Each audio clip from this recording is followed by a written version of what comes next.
Assalamualaikum warahmatullahi wabarakatuh. Good morning, students. How are you? I hope you are doing good today. Okay, I'm going to continue our materials. Discourse analysis topics. So today's topics is what makes attacks. Yes, what makes attacks.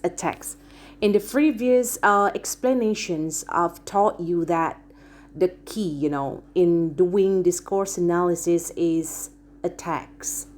How could we get, how could we transform, how could we transcribe spoken text? Yes, the spoken language into text. So you need to record and transcribe the spoken language, yes, into text. 7 text criteria. Yes, this based on Baugrens and Dressler 1981. There are 7 text criteria: cohesion, coherent, intentionality, acceptability, informativity, situationality, and intertextuality. So you need to understand the 7 things that relate to the text criteria. So it's very impossible for you to analyze text in the scopes of discourse analysis without understanding it first. Okay, the first is cohesions. Okay, what is cohesions? The grammatical and lexical devices that hold a text together, that according to Popples mentioned by cohesions. Yes, the grammatical and lexical devices that hold a text together. Yeah, and grammaticals and or lexical relationship between the different elements of text. As you read a text, of course, a text consists of grammatical and lexical relationships. It's very impossible, text is governed without the connections or without the relationship between grammatical aspects and lexical aspects. How could you arrange a good sentence without understanding the use of grammar correctly? Yes? Of course, you need to arrange the words become a sentence, but you need to understand how to arrange the word become a good sentence. That's what the cohesion means here. This may be the relationship between different sentences or between different parts of a sentences. Right. It's according to Longman Dictionary of Applied Linguistics. Still about cohesion. What is cohesion? The primary determinant of whether a set of sentences do or do not constitute a text depends on cohesive relationship within and between the sentences, which create textures. Yes, Halliday and Hassan mentioned it in 1972. Yes, so cohesion is the primary determinants. Yes, whether a set of sentences do or do not constitute a text. So example, you see the example 1 there. Yes, whether it is a conversation between A and B. So A says, will the BAELS student be attending the lecture? So B answer, yes, they will. So number 2, example 2. If you go to San Francisco, you will meet a lot of interesting people there. So my question is,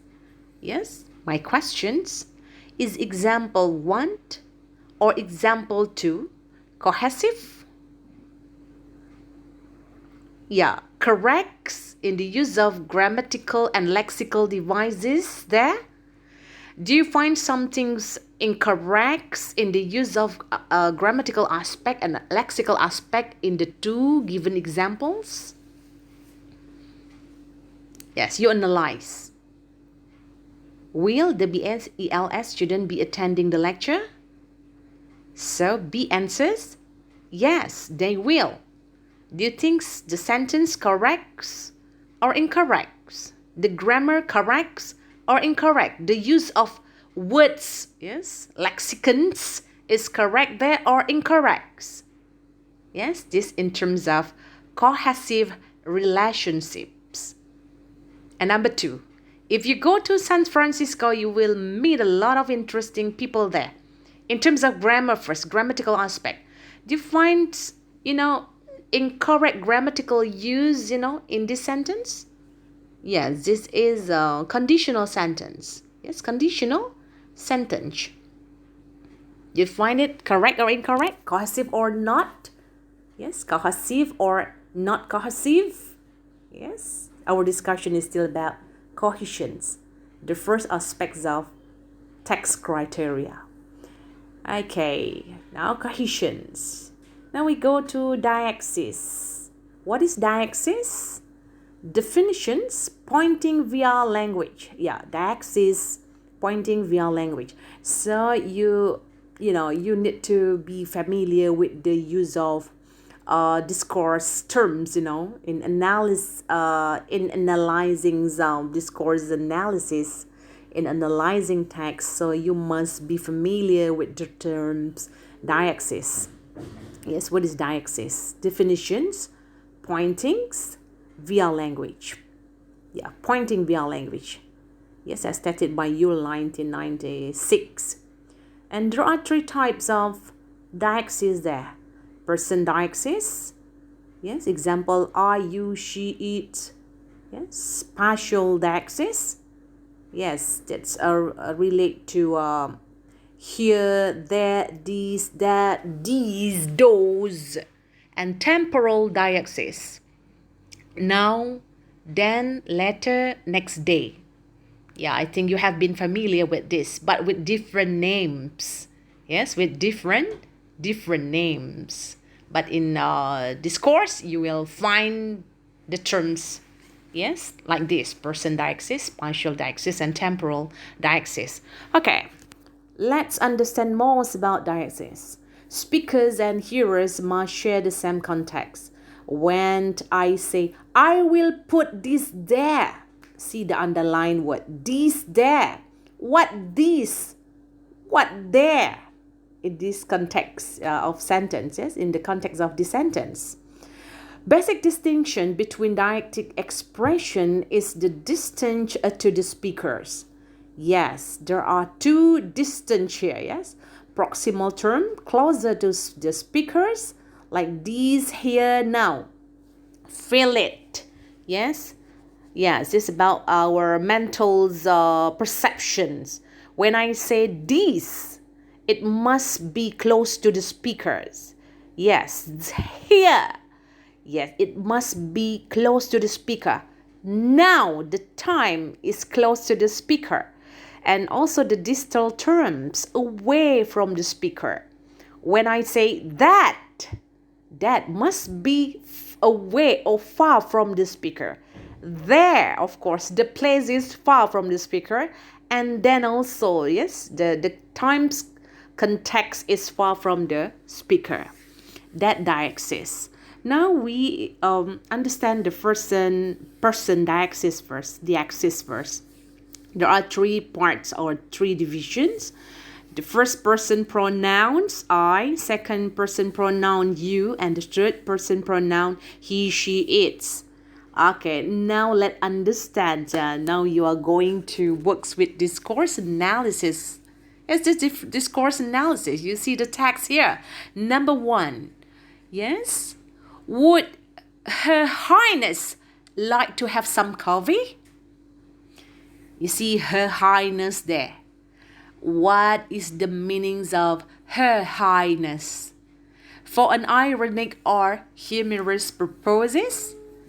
Okay, take for example, when you invite your friends, to go together, yes, to the canteens, and just suppose that your friends is what do you call that? The rich persons, you see, the rich persons. Okay.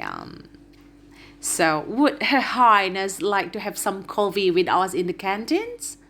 Right, this can be for an ironic purposes or can be for humorous purpose. Purpose. And what about number two? Everyone should switch the light off after he has used the halls. Yes, what is the meanings he there? refer to, a man, a particular man. The use of he in this sentence refer to a particular man, a boy. No, in fact, no. Actually, the use of he, as a third person pronoun there, yes, can be functioned as to make a potential accusations. And also, there is a meaning of we there. We can also be used there. Yeah, we can also be used here. Take, for example, when you came out of a building, so you read like a board there, and you read a board, you see, signboard there. So it is written, everyone should switch the light off after he has used the hall. So you just leave the hall, you just leave the buildings. Of course, even though you are not he, you are, she in that context, you will switch off the light. Yes? Okay. This is discourse analysis. And then spatial deixis. Yes? Spatial deixis indicate relative distance from the speakers, like here, there, yet, here, there. Some verbs carry deixis meanings, like come to bed. Come to bed. Yes? And go to bed. You know the difference between the two sentences? Come to bed. There is the meanings of here, feel it. You try to feel it. Yes, use your mental, what do you call that? Process there. Mental perceptions. You see? Come to bed. What? Here or there? Come to bed. Close to the speaker. Here. But when you say go to bed, yes, it indicates there is like some things indicate there. Come to bed. Go there. Yes, something like that. Yes, this spatial deixis. Still about spatial deixis. Spatial deixis may or can give the sense of moving toward the speaker, becoming visible. It's like come to bed. Yes, that becoming visible. Children use the word these and that. Yes, these and that for things that can be seen, and that and there for things that cannot be seen anymore. Yes, your sisters, your little sister or brother, often tells something to you, by saying this, that, there, here, that's the children's language, Concepts of space can be mental as well as physical. Technology allows us to manipulate location. Answering missions, when you are telephoning someone or your friends. So answering missions is answering you there. I'm not here right now, but if you leave a message, please. Okay. Actually, your friend is not answering it, but the mission answering you, So technology allows us to manipulate locations. And the next is about temporal deixis, you see. Remember, we are still in the areas of the cohesion here. Yes, cohesion. The first criteria of text. Temporal deixis. Example, yesterday, tomorrow, today, tonight, next week, last week, this week. Yes. Now, yes, concepts of now, present times. Then, past and future. Example, I was very naive then. Yes, it's past. Yes. Yeah, the context is in the past time. See you then. You see, see you then. It relates to the future context of future tense. Yes. And then still temporal deixis. Yes, temporal deixis can relate to the psychological basis. Yes, temporal event can be seen as moving toward us. Example, this coming weekend or the approaching hours. Is that coming toward you, Oh, in this coming weekend, we will have our mid-test. Oh, in this coming weekend, we will have our proposal examinations. In this approaching hours, we will have our final tests. Yes, the activity, the event come or moving, toward you or toward us, or it's away from us. Example, the past week, in the days gone by, oh, in the past week, we had our mid test, but you have been away from that event. You have been far from that event. Okay, that temporal diaxis. Okay, this temporal diaxis.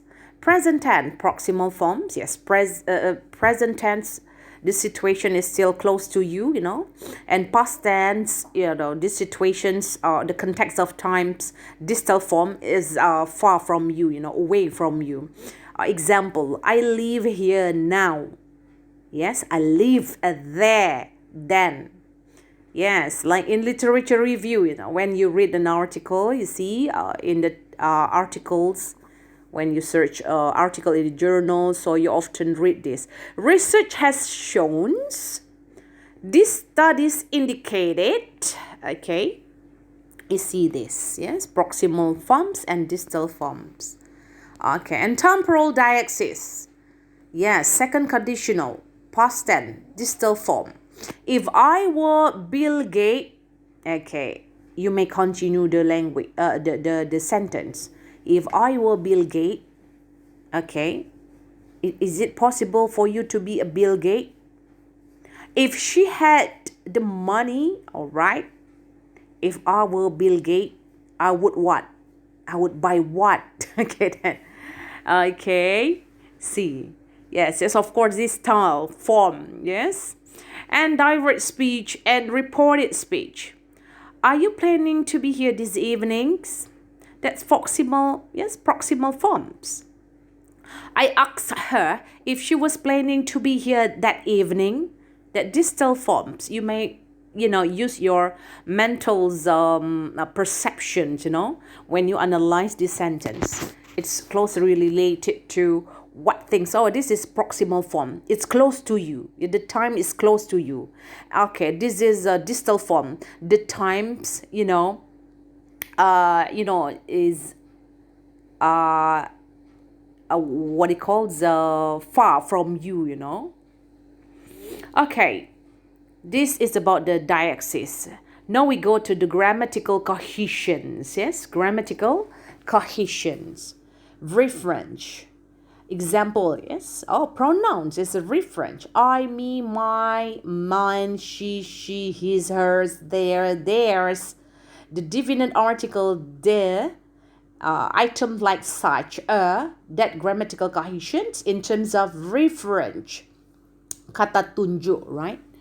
Okay, text reference. Now we go to the text reference. There are three, types of text reference: anaphora, catapora, and exalpora. I know that these terms, you are not familiar with these terms. This is the first time you know this. You hear these. Okay, anaphora, catapora, exalpora. Actually, what is anaphora? Okay, yes, let's understand. Yes, what anaphoric reference? Direct attention to what has previously been said or read. Okay, you may understand what anaphoric reference is. What anaphoric reference by understanding the given examples. Read this. Defrost the chicken first. After defrosting, marinate it with pepper and salt for 2 hours. Rub butter over it and bake it in an oven for 40 minutes. You understand it? Eat. There are 3 eats there. The first eat, what the first eat? It's chicken. It indicate or refers to chickens. What about the second eat? What about the third eat?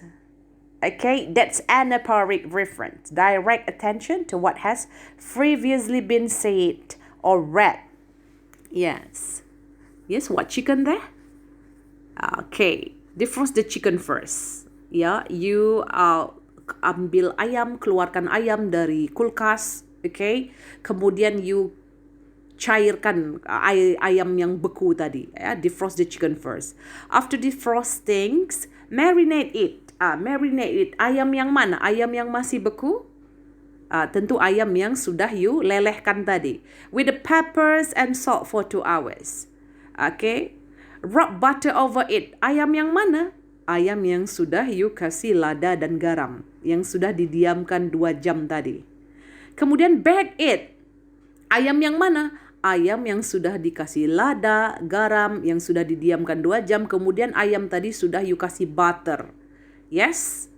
Okay. It. Jadi it tadi punya 3 penunjukan terhadap ayam dalam kondisi yang berbeda. That's anaphoric reference. Okay, sorry, I use bahasa ya to make you understand about anaphoric reference.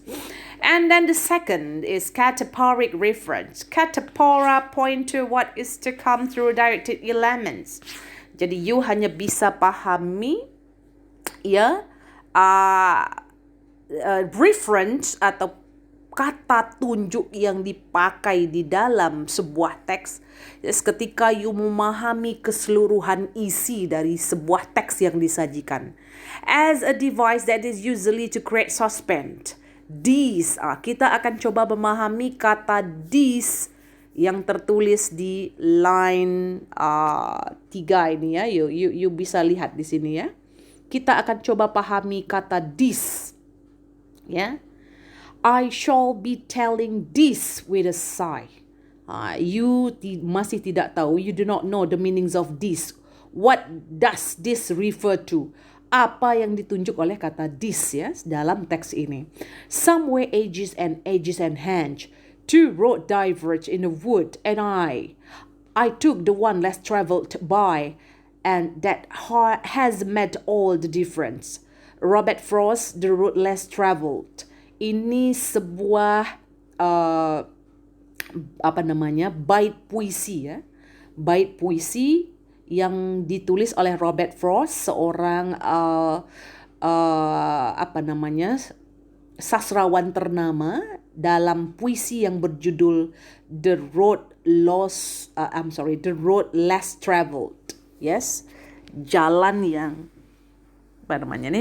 tidak dilalui atau jarang atau sedikit sekali dilalui oleh orang ya, judulnya seperti itu kurang lebih. Nah, sekarang kita mau memahami, we want to understand what this. Kita mau memahami this ini sekarang punya makna apa. Yes, I shall be telling this. Kita masih tidak tahu ini maknanya this ini apa. But after you read the whole, sentences and get an understanding, so you may understand what the meanings of this here.